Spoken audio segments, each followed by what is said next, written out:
speaker. Dr. William Beer is a clinical consultant for information technology and a staff physician at the South Texas Veterans Healthcare System. He is also an assistant professor in the Department of Medicine at the University of Texas Health Science Center at San Antonio. Dr. Beer has had a key role in the development and deployment of the VA fabulous electronic health record and the Health eVet website, which is focused on health promotion, disease prevention, awareness, and activities for veterans. Dr. Beer is an authority on a myriad of nutrition-related topics, and we're happy to have him presenting for us once again. His timely topic this morning concerns lifestyle modifications for losing weight and cutting cholesterol through nutrition interventions. Dr. Beer.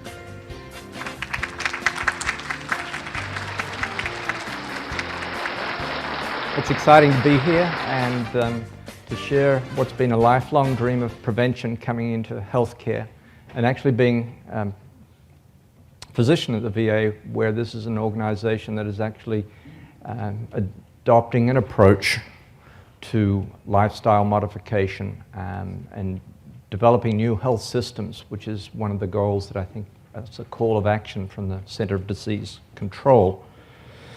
Because basically, it seems too easy. We know that we've got to stop smoking, but we also got to know how to eat healthy. And it's really knowledge that we know.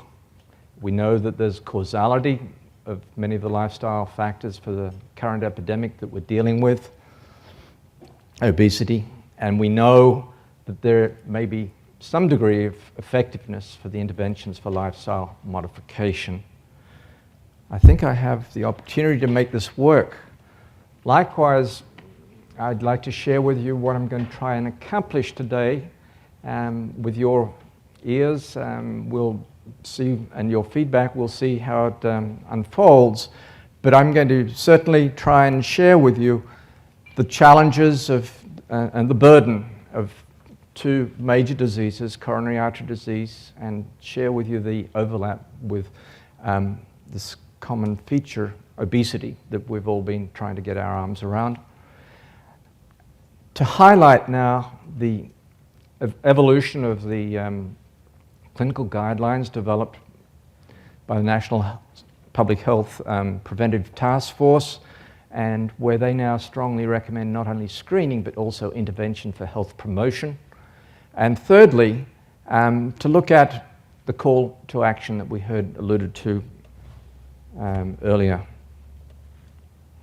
And I will leave you, thirdly, with the challenge of how, particularly those of you who provide healthcare in the VA, can be prepared for the next 12 months as we develop some healthcare strategies to deploy the connection between what is called the personal health record and the VA's enterprise clinical electronic record. So there are some challenges there that are models. Do we have data and evidence? For that part, we'll see.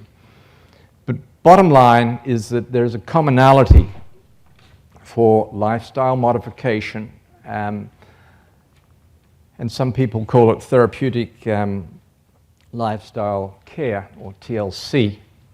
But let's have a look at the rationale, and this is the outline for what we'll be focusing on for lifestyle modification, independent of cigarette smoking cessation, which is probably the most effective strategy that we have in the health promotion area, independent of treating coronary artery disease.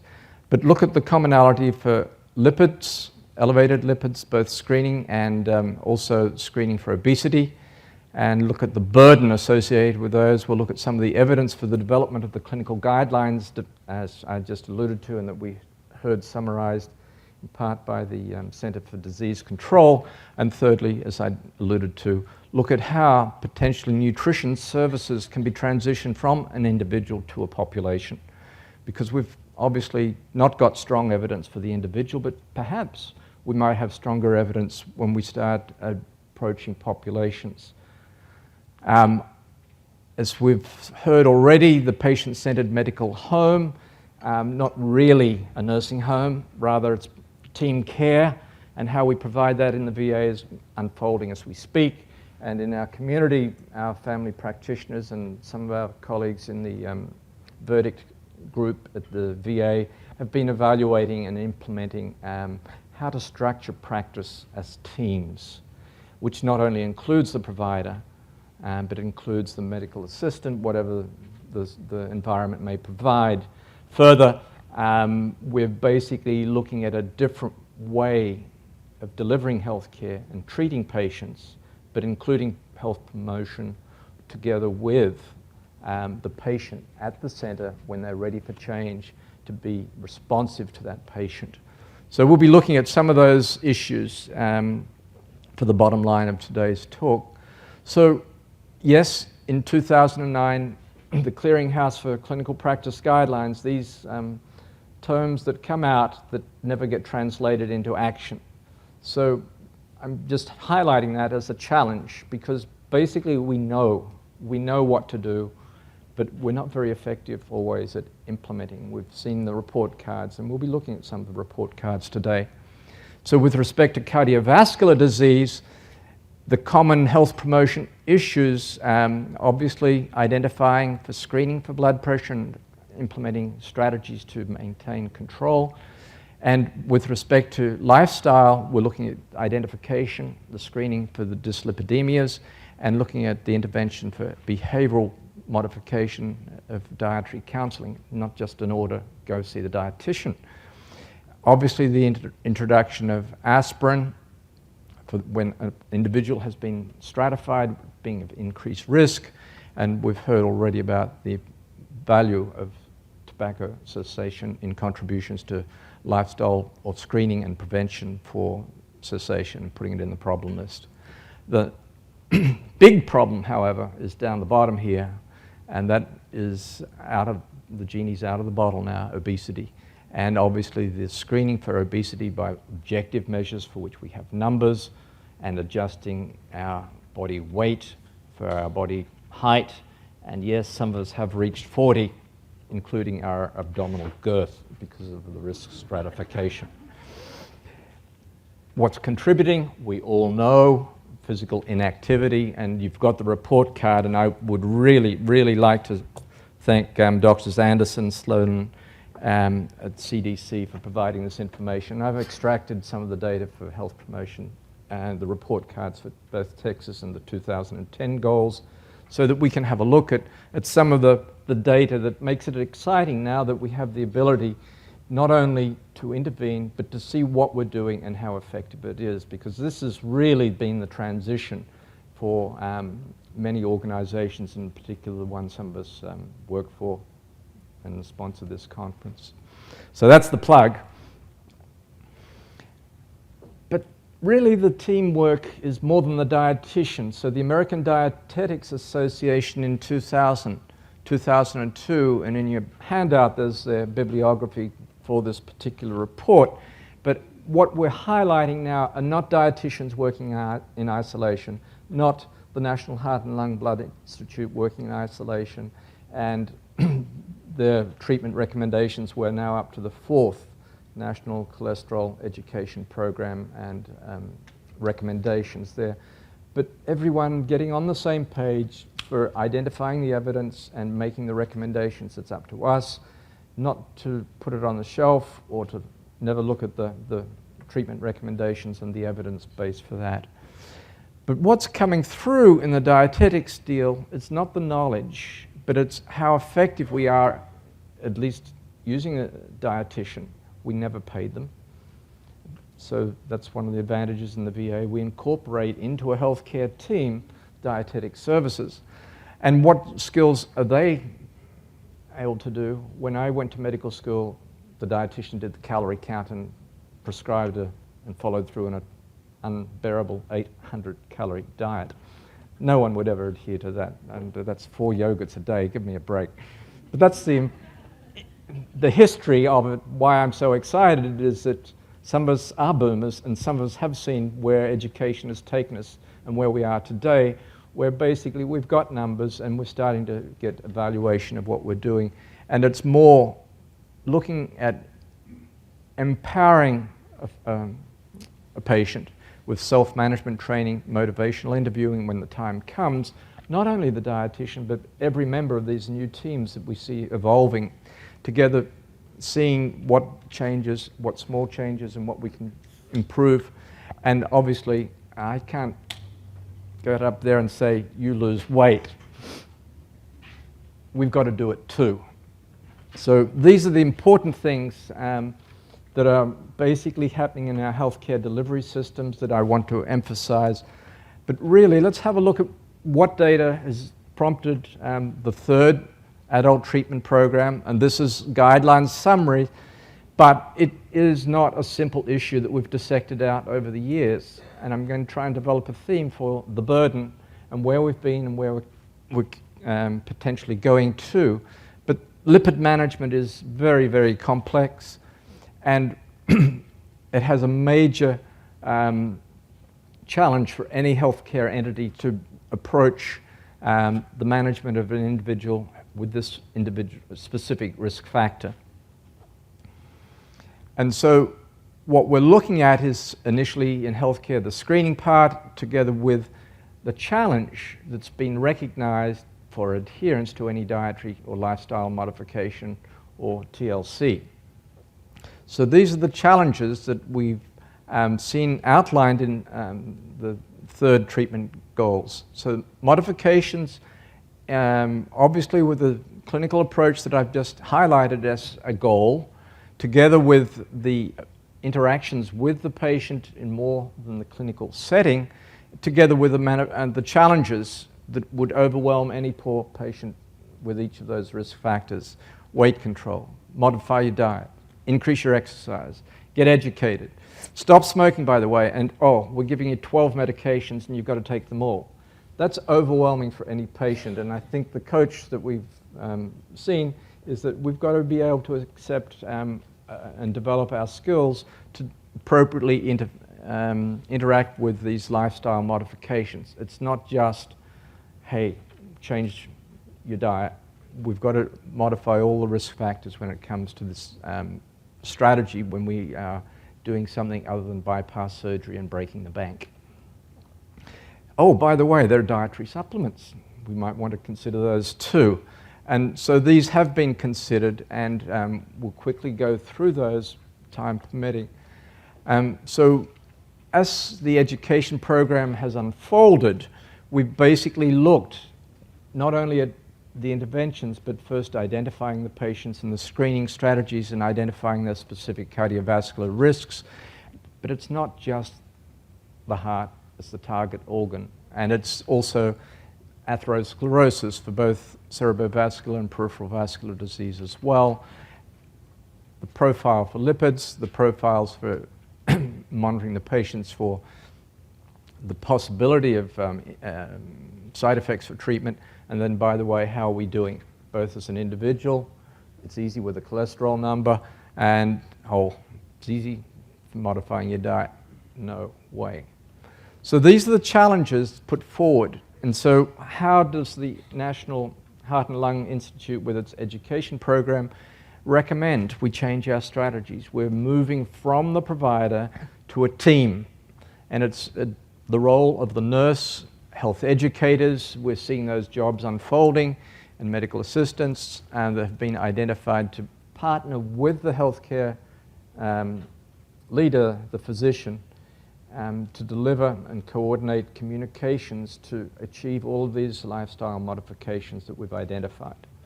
And that's just in the healthcare environment as we structure our future. And we're following the lead because we're collaborating at the highest policy level with the American Heart Association, College of Cardiology, and National Heart and Lung Blood Institute. So everyone's realized the imperative, and as we evolve, we'll see the overlap with the other risk factors. So the collaborative approach enables communication with clinical experts in the medical community and the information age in the last 20 years. This is an important issue. We've heard how the CDC is ready for their second report because we've got data now, we've got experts, and we've got experts connected, not by traveling, but by being connected in a new way that was never previously possible before the internet. We're really looking at having organizations collect the data and look at specific populations. And we now have access to the same data that people in Atlanta have at CDC.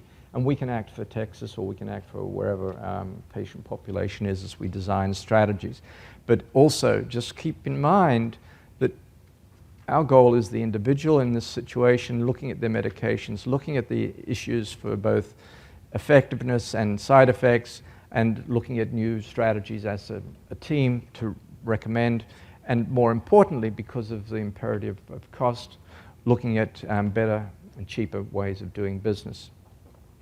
But we still have this bottom line, the core of interventions for lipid modification and prevention of coronary artery disease and of atherosclerosis. In respect, this is the gospel that we all know, and what we're looking at for the cholesterol profile, particularly of the LDL cholesterol, is limit foods high in saturated fats, and that's why we have all these campaigns. Replace saturated fats with lower fat foods, increase the types of food with unsaturated fats, carefully monitor the intake of food which is high in cholesterol, which basically is animal products, and severely limited foods containing trans fatty acids. So the lipid world focuses on lipids, and increase foods rich in viscous fiber, the soluble fiber, and increase foods containing some of these stanol and sterol esters in margarines, fortified orange juices, special cocoa, and chocolate bars. So these are the sorts of things that we've got to incorporate into our health care and our communications with patients, and more importantly with our populations, the choices that we have, how we select our foods, how our foods are prepared, where we choose our foods in restaurants, which is 45% of our meals. We've got to make choices, individuals, and this is where we as healthcare entities have to provide information to achieve these goals. So what was different between the second and the third is that there are now recognition that it's more than just coronary artery disease. We're looking at atherosclerosis, and it's your stroke or your amputation or whatever, your heart attack, all of which have serious burdens on our potential baby boomers. And so to develop risk, we've taken more numbers game here, and looking at the 10-year absolute risk for coronary artery disease and identifying patients. And those patients are getting priority at this point in time with a risk of coronary artery disease of greater than 20% in the next 10 years. So really, when we're considering our population, we've got to do our risk assessment and identify those people also with multiple metabolic risk factors, which we all have more experience than we dare to admit. Here in South Texas, the metabolic syndrome is candidates for more intensive therapeutic lifestyle. So we're already, as a team, working out where we spend our energy. And so with these identification of risk, we're looking at the other diseases, and obviously what a lot of research and intervention in our diabetes population. These are even, together with those that we just identified, challenges that any healthcare system puts. So how are we just going to change the lifestyle? So these are basically only for reference for the criteria for monitoring, and briefly to go through why these are level B sort of comments when it comes to the treatment program. People have looked at vitamin E, and these are the bottom lines from the evidence, is that it is certainly an antioxidant. It may have a theoretical role, and when tested, it may even have a harmful role. So that's been the data recently. Vitamin C, certainly too, is an antioxidant, but has no significant change on one measure of outcome of lipid profile, and has no clear benefit, no harmful effects. So these are the sorts of information that we increase, and obviously our friends, the fish oils, have an impact on VLDL, and theoretically can lower triglycerides if you want to take fish oil up to 3 grams a day, and are certainly very helpful when there is hypertriglyceridemia and people can't modify their carbohydrate intake and can't reduce weight. And yes, we've got all these other nice things, but no major role for garlic nor for soy protein, and it may help as an alternative to saturated fat, and those are the population choices that are provided in our supermarkets. So, the boomers have this challenge, and we're going to look at the burden of obesity now quickly and the rationale for intervention. So this is the data that's provided, I think, on page 32, why obesity matters in the CDC profile here. And I think this is the gospel upon which we all act. And so that the epidemic is very clear that in those at risk between 1980 and 2004, the prevalence of obesity has doubled before our very eyes, and this is the boomer.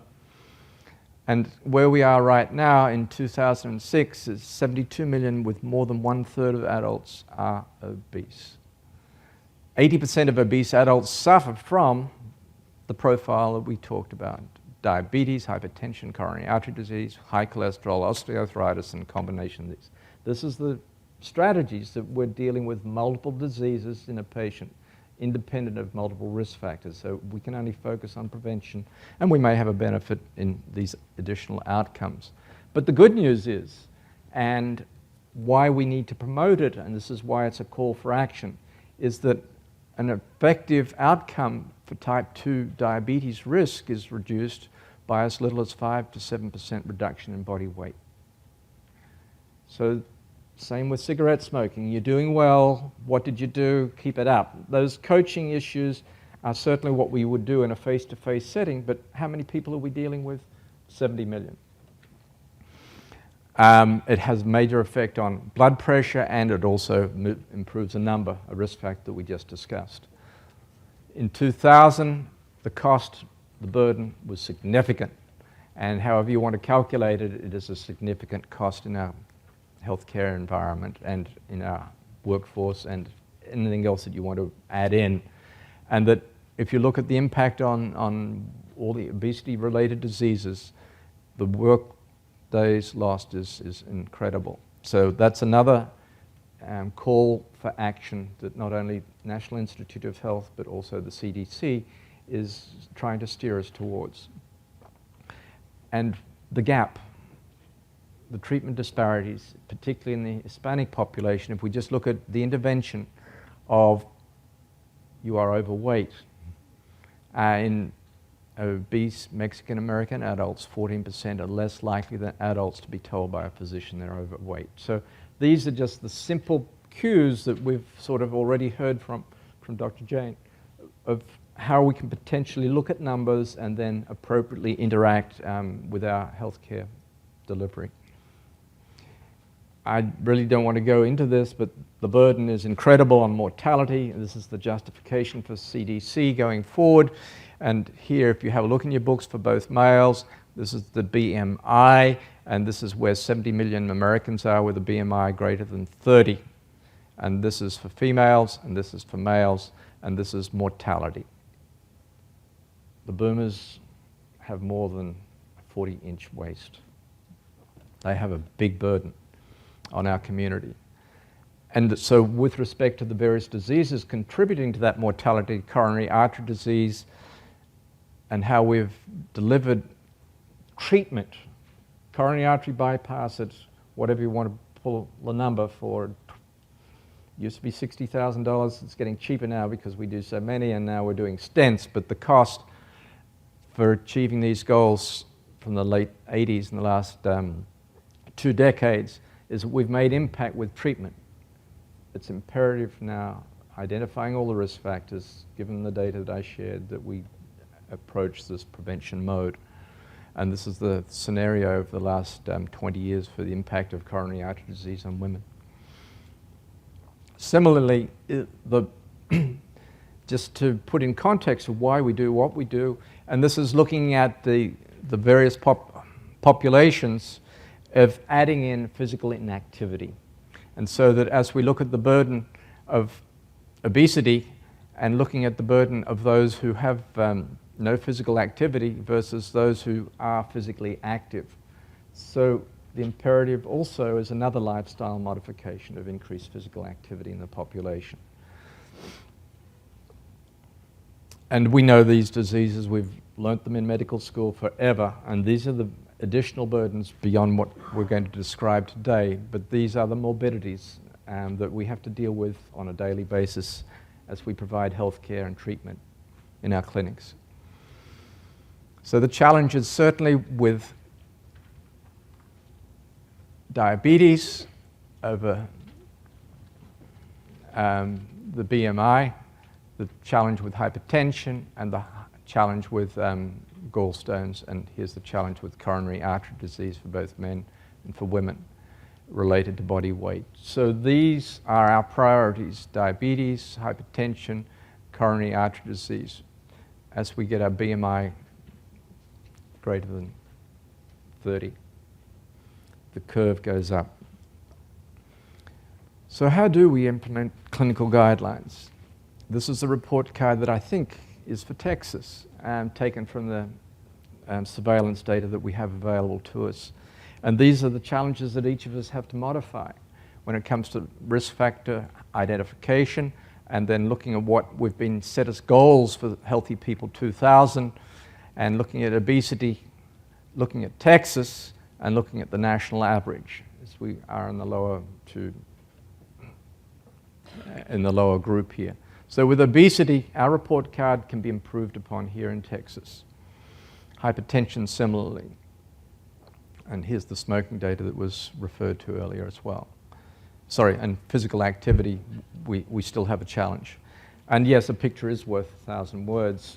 That's the metabolic syndrome, and it is an acquired disease, and these are certainly a subgroup there of the impact of overweight and obesity, physical inactivity, and high carbohydrate diet that are all potentially modifiable. Some people have greater than 60% of their energy intake in carbohydrates. So as we balance our diet and get our fats below 30%, we've got to look at our carbohydrate intake as well, particularly depending upon what our profile is and what our specific risk is in our health, in our patient. Briefly, what do we do when we do provide TLC? Can we reduce the underlying causes of obesity and physical inactivity? Should we treat the lipids and the non-lipid risk factors? Unfortunately, we've got to do all the above. And there's a cost for the individual, apparently. And when it comes to just briefly obesity intervention, physical inactivity, we've really got to look at the challenge of what is the impact. And the impact is certainly on the cholesterol. It's certainly looking at reducing the profile for an individual for the full metabolic syndrome. And what we really are looking at, and that's why we're setting up these teams now with strategies to provide obesity education. That's the conservative way. Can we do better? And this is just briefly what we can do coming out of the Office of the Surgeon General and their reports, but it is still, nevertheless, the CDC goal to design communities that are physically activity generated. How many people are from in town, San Antonio? How many have seen the new I'm going to call it the gem of San Antonio, the Salado Creek Greenway? Anyone heard of it? Anyone used it? I've fallen off my bicycle there too. There's a beautiful boardwalk. Could you imagine riding along a creek that's flowing in San Antonio? It did happen a few weeks ago, but you do it at your own risk. But physical activity can be a bicycle. It's much better being outdoors, being in a city which has a community that provides environmentally friendly activities. You can park and drive, or drive and park, or park and walk, take your bicycle off your car and then go and exercise, or you can go and walk, or you can go and jog, and it's just wonderful to participate. But wouldn't it be nice to be in a city that has those sort of environments? We're getting there, and this is what it's all about, is getting people out in the morning and enjoying the day. And obviously, there's a benefit for them to do, oh my goodness. There's a benefit for them to do that because it does reduce the risk factors. So the prevention side is going to be important for those younger people, but it's also going to be very important for the boomers. The question certainly has been asked, is it going to be a benefit to the boomers? And I think the answer is not completely out there, but interventions for lifestyle modification for the boomers is more than likely going to be a return on the investment. This is where we were, and this is the same data that we have in the book, but I'm taking it out historically in 1988 and where we were in 2000, and red is not good. And this is basically, the website is very exciting to go and drill down and get the numbers and get the reports for whichever state you're interested in. But this comes obviously with the CDC's leadership and the behavioral risk factor surveillance system. So we can actually drill down and see data and see what our challenges are as we plan both our population and our community strategies for intervention. Because I think I've highlighted that for an individual, it's going to be a challenge to deliver preventive services for 70 million people. We've got to think new ways of doing it. So we set goals at a population level of 2010, and we're setting goals coming up for 2020, I believe, or it's 2015. I'm out of touch. But goals are set, and we don't always achieve them. We put unrealistic goals on ourselves as well. But we would certainly, and it was not accomplished, achieve this goal of 15%. We're at 30%. The vast majority of states have really not done very well. And the Northeast and the mountain region are the more successful states if you have a look at those maps. But it doesn't really matter. It's what can we do here in Texas. So it's certainly the emphasis for obesity is activity and changing the couch potato model, and realizing that certainly there's a physiological basis by increasing energy expenditure. There's a plus. Walking up those stairs versus using that elevator, there's a return on your investment. Just got to keep doing it, folks. Lifestyle modification, tender loving care to yourself and for your patients. So it does increase energy expenditure. I can tell you, sitting in a couch is a lot less than walking up stairs. It's not a good deal. Using the stairs is a workplace modification, and we can recommend it for our patients too. Obviously, what happens when we exercise? We build muscle. And with that, there's some increased basal metabolic issues, and basically that's a good thing. It can improve outlook. I feel better on a Saturday after getting up and doing my 18-mile bike ride and an hour of exercise. Pity I can't do it every day. And certainly, when we look at the bottom line, all those diseases, we're getting an accumulation of data that we can modify and reduce morbidity and mortality.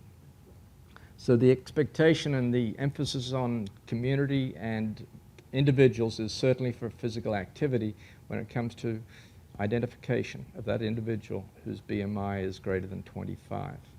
How do we identify them? We get the numbers, we measure. So let's have a look. I think what are our opportunities here is how do we help a patient adhere to any intervention along the multiple factors that I've just identified in the evidence here. Certainly we focus on the patients, and this is highlighted by Dr. Jane. We try and simplify things. We try and provide better instruction. We try and encourage. We try to use our systems to enforce or reinforce adherence and maintain communications with the patient. So that's our challenge, recognized by the National Cholesterol Education Program. Do we do it? Sometimes it's a little overwhelming. So as we develop our new systems, our healthcare systems, we focus on the patient. We encourage engagement of others, family support mechanisms. We reinforce and we reward. Just that little cheer from that coach is pretty empowering, but how many people have access to healthcare? We increase their visits. I'm going to share a number with you when we get onto the personal health record. We're actually going to try and decrease the number of visits in the VA by other strategies to achieve their treatment goal. Or we realign healthcare resources to maximize the contact time with those who need it. But basically, we've got to rethink everything we do based on the numbers and the information that we have available to us to improve access to healthcare. Who would ever think of having a clinic on a Saturday morning or an evening clinic?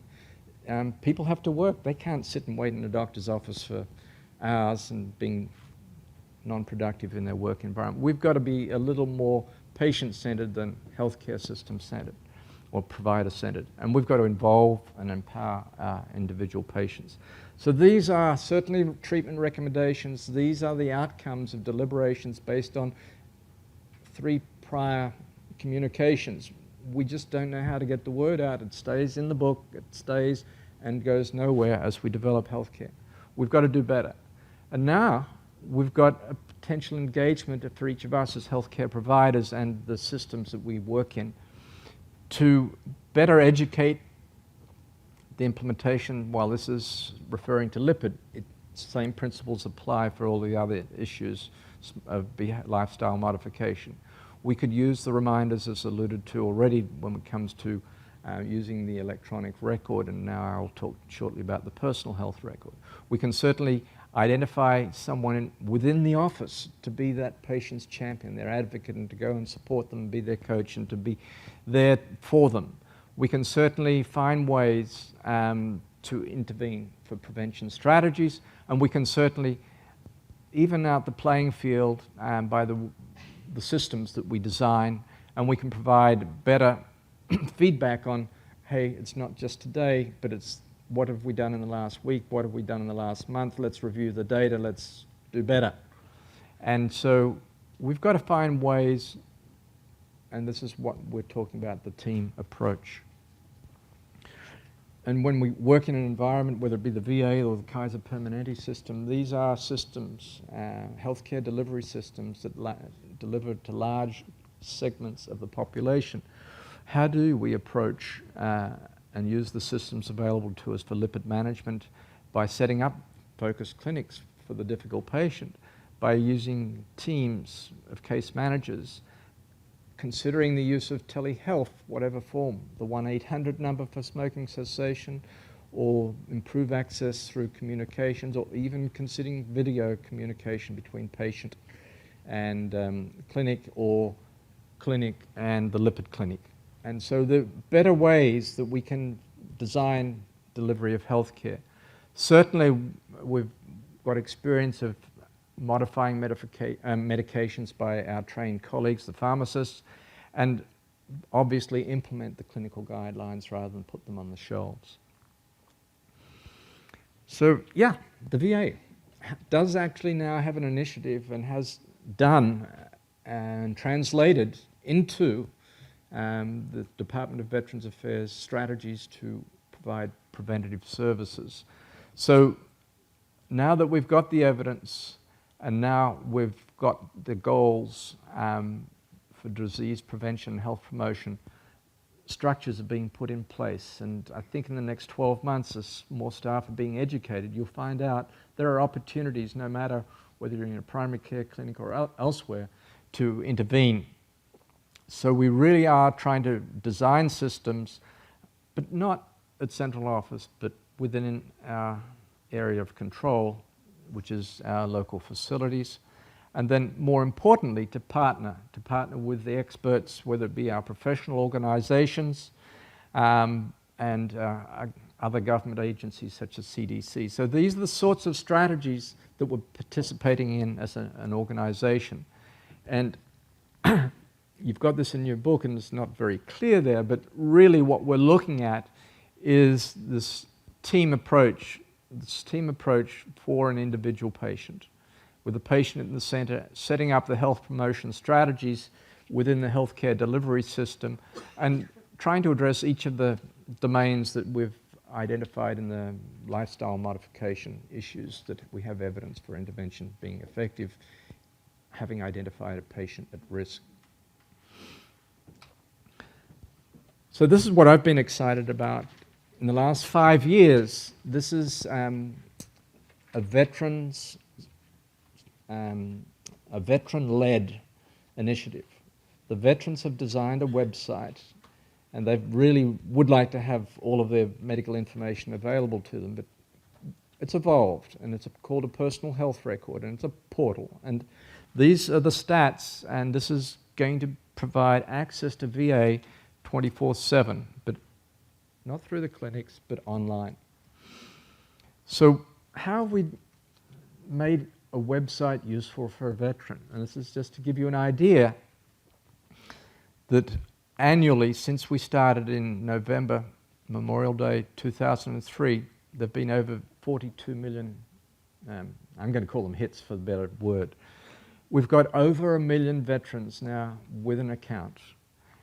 And those accounts have been upgraded since the opportunity became available in 2007, where there's a handshake between their website and our electronic record. We call that in-person authentication, so that they've proved they've got an account, they prove that they, with a photo ID, that they are the individual who owns that account, and that they respect the privacy rules and security rules. A veteran can have a surrogate, and a veteran can be an 85-year-old. I've actually seen the story of a 90-year-old using this internet. Who would have ever thought a 90-year-old be using the internet? But the majority of users are actually the baby boomers.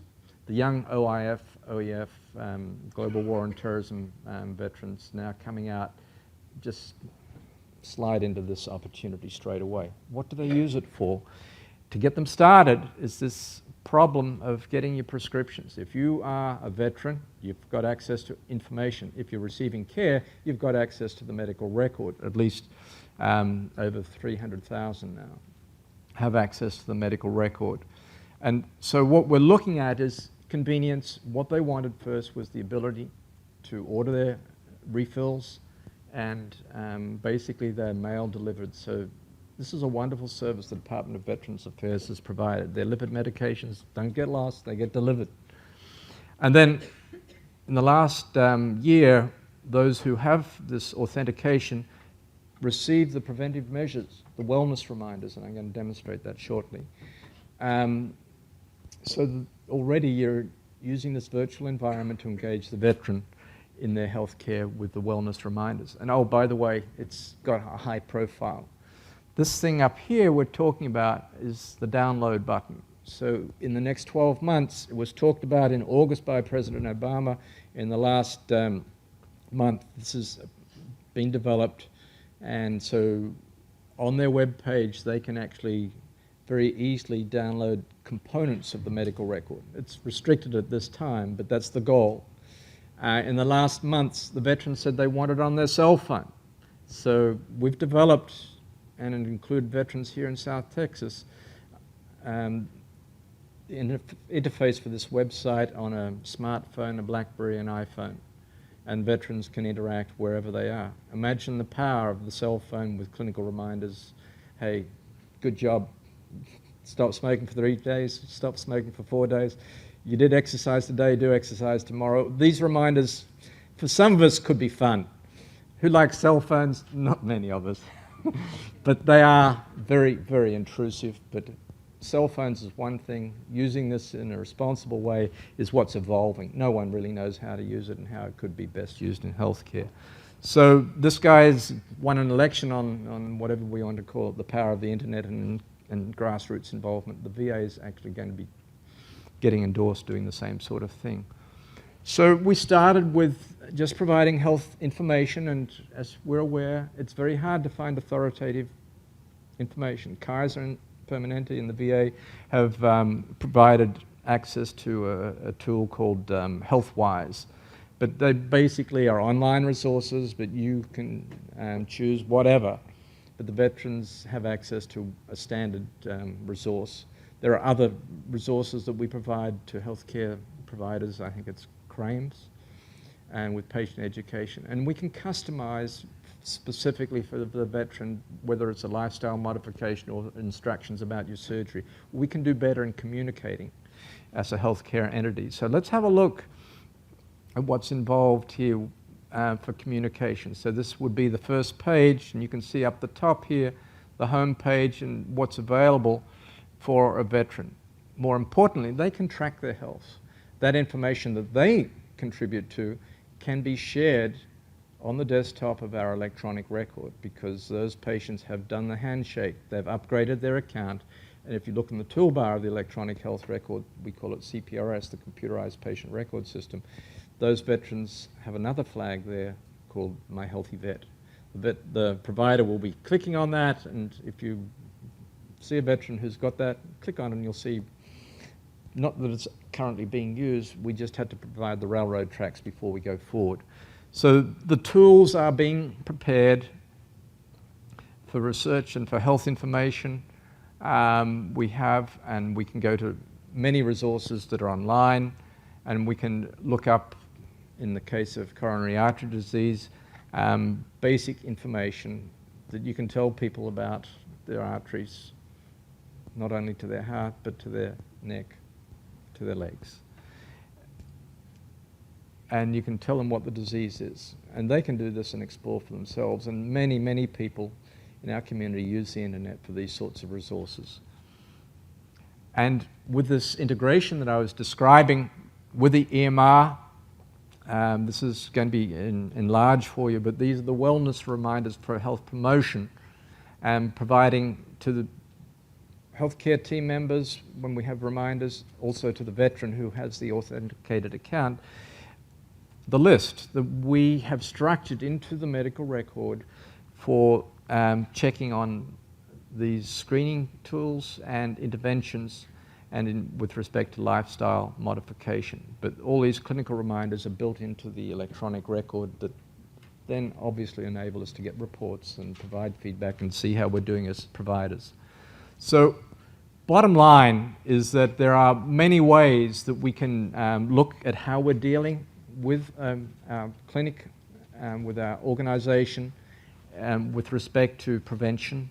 And we can look very carefully at the types of things that we've done, and we can measure the effect of these behavior modifications that we've introduced. I'm actually just going to pass over this, it's in your handout, but we are now doing the handshake of helping the patient know how they're doing as well as the provider. And we're basically providing a strategy that's non-threatening to share information with the, and these are the goals and what we think we might be able to do. We can certainly identify the patient's risk factor awareness, and we can certainly give them information, and we can certainly communicate with our colleagues, and we can certainly enhance communications because we're all sharing the same electronic record. So I think we see a convergence of the CDC's call for action, and giving you an example of how the VA has adopted those. In your handout, and obviously the materials in this, which are alluded to, are plenty of resources, both for patient education together with what is available wherever you are in delivering health care. And that this is one of our strategies to improve not only our individual patients, but also our populations. These are research questions. We've got a scoring grade of B at the moment. The evidence is not in yet. We would like to have very strong evidence, the effectiveness of lifestyle modification. It's more of a challenge, and it's an imperative given the numbers of the epidemic that we're dealing with right now. I'll stop there and entertain any questions. Thank you.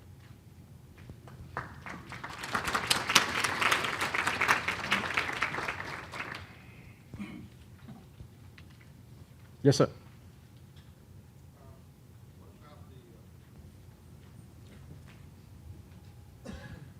Since you're speaking to the veterans population, what about the veterans who may have an established disability, but it's below the threshold where they get their care at a VA hospital or clinic.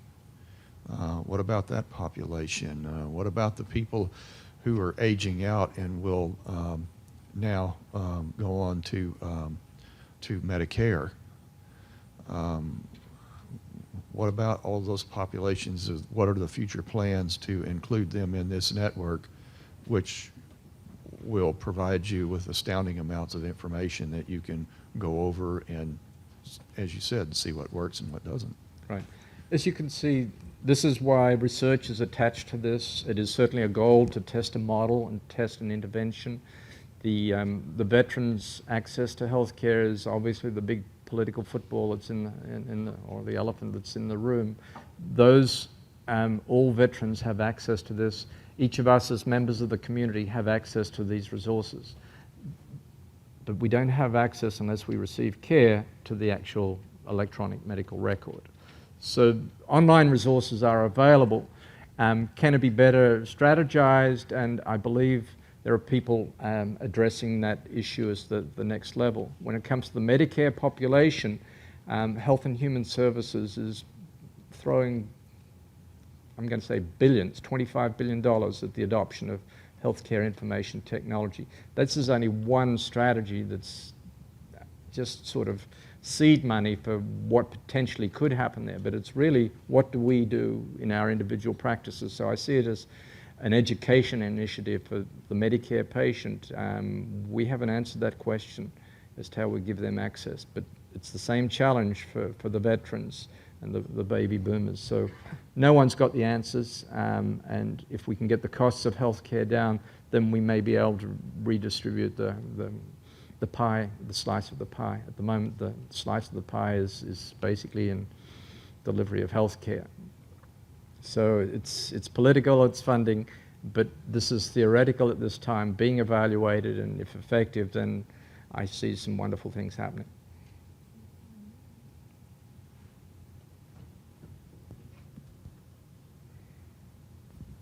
This question really deals with the obesity, and I applaud San Antonio for starting to get some parks and stuff.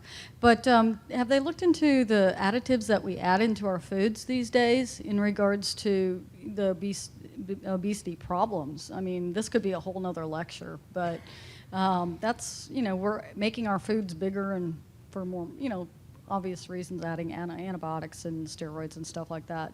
Why not try and decrease that amount? Maybe we can decrease some of our obesity. Yeah. We are what we eat, and our adipose tissue certainly has a storage component, but it's also now very active in the disease processes. And we've got some research colleagues here who have spent their lifetime looking at basically how the adipocyte functions. The diet and the food additives and genetic engineering of animals, blah, blah, blah, is all very interesting research, but we've got something that's changed before our very eyes between 1980 and now. And so the food we eat, part of these population strategies are measuring cities on the number of farmers markets. If you go through the CDC call for action, namely you eat the food that's in your community, and obviously everything's at the local level. So drive around the country and you'll see some very interesting populations and how they have improved the health of their community potentially. So we choose where we live and we choose what we eat.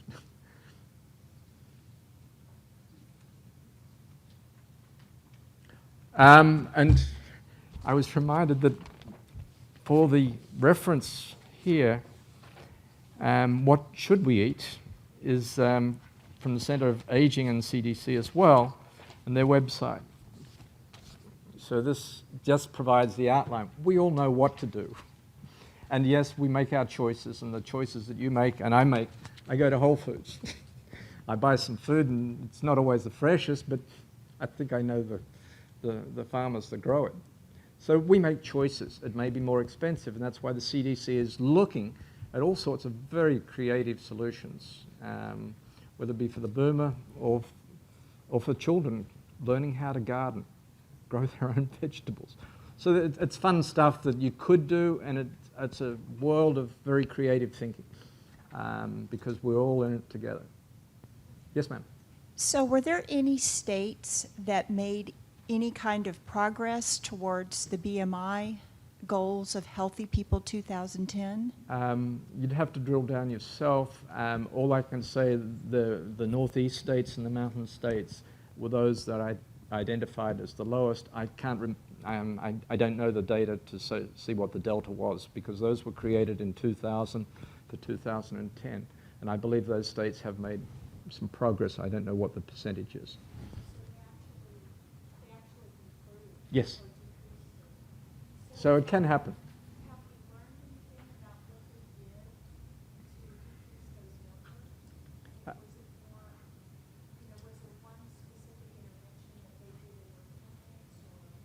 No.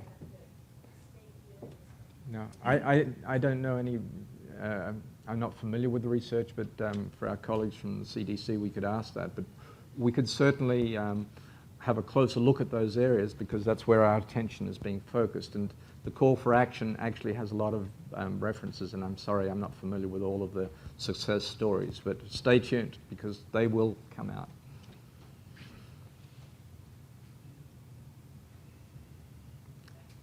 Be careful what you select for lunch.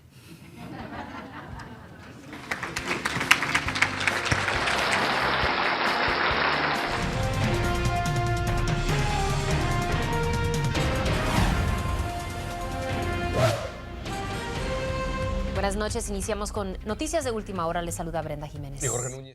Pues ¿estará usted de acuerdo que nuestra cultura nos enseña a respetar a las personas de la tercera edad? Pero no siempre es fácil cuidarlos durante la etapa de la vejez. Por esa razón, líderes en el campo médico se reunieron bajo el mismo techo el día de hoy y Anabel Monge nos explica más. Así es, Jorge Brenda. Según los expertos, el cuidado para las personas de la tercera edad puede convertirse aún más difícil si ellos viven con algún problema físico o quizá alguna enfermedad. Para la mayoría de las culturas, los abuelos son preciados miembros de la familia, pero a la vez todos sabemos que el envejecer no siempre es fácil. Esta etapa puede llegar a ser más frustrante cuando la persona de la tercera edad vive con problemas físicos o demencia. Comunicando con una persona o diciéndole que necesita ayuda o que quiere comer, por ejemplo, puede ser algo bien difícil para una persona que tiene la enfermedad. Los expertos indican que los problemas físicos y el dolor crónico disminuyen las capacidades y aumentan el estrés y la ansiedad, no solo para el paciente, sino también para la persona que le está prestando cuidado médico o emocional. Y es muy importante que las personas que los cuidan, que se educan sobre la enfermedad y qué pueden hacer. Con la meta de educar a la comunidad y en especial a los integrantes del campo médico, hoy viernes en San Antonio se realizó un foro informativo donde mediante discusiones detalladas se habló sobre las diferentes enfermedades que afectan a las personas de la tercera edad y cómo sobrellevarlas. Es muy importante educarnos, saber qué podemos hacer, saber que conectamos con la Asociación de Alzheimer's, en conectarnos con tipos, con grupos de apoyo. Y bueno, aunque este foro informativo se realizó aquí en el centro de la ciudad de San Antonio, la sesión contó con la presencia de varios expertos de a través de toda la nación. Anabel Monge, Noticias 41.